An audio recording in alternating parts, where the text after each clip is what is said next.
Save your strands from the sun this summer. The heat, humidity, chlorine from the pool, and then, of course, the salty air at the beach can all be really damaging to your hair. But before it gets too hot, there are things that you can do right now to protect yourself. So joining us with a summer hair survival guide is Julian Farrell, co-owner of Julian Farrell Restore Salon and Spa in New York City. And thank you so much for being with us. I know we have a lot to ask you today.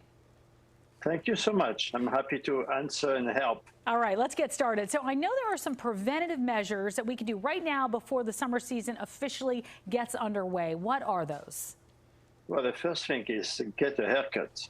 You know, the summertime means you have to think about your color. You have to say about your haircut and get yourself in the best shape is possible. So let's talk about the days when we're at the pool or we're at the beach. How do you best protect your hair? Because we talk about skin all the time, but is there actually a sunscreen maybe for your scalp?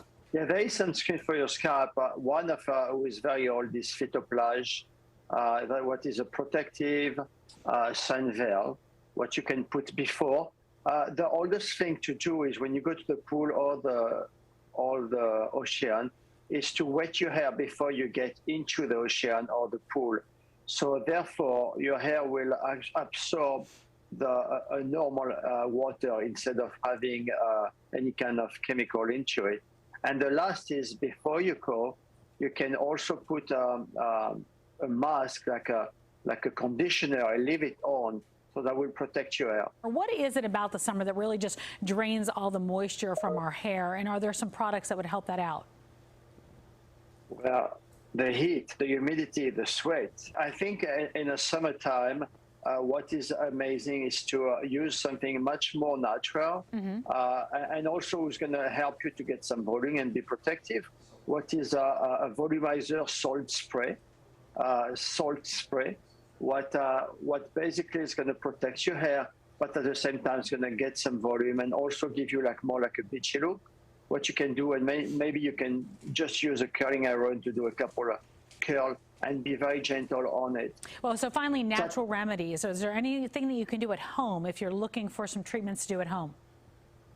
So there is a lot of stuff. So basically you can use make a little mixture of eggs and mayonnaise.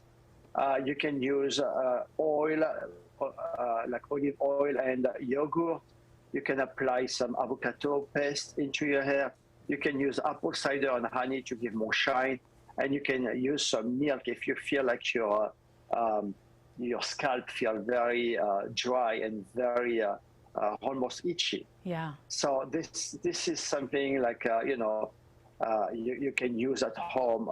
And I'm sure everybody has this kind of ingredient at home too. Yeah, we've learned a lot of DIY, haven't we? Olive oil, I swear by. Julian, thanks so much for joining us today. We appreciate it. Thanks for making the summer a little bit better. Thank you very much. We hope to have you soon. All right, take care.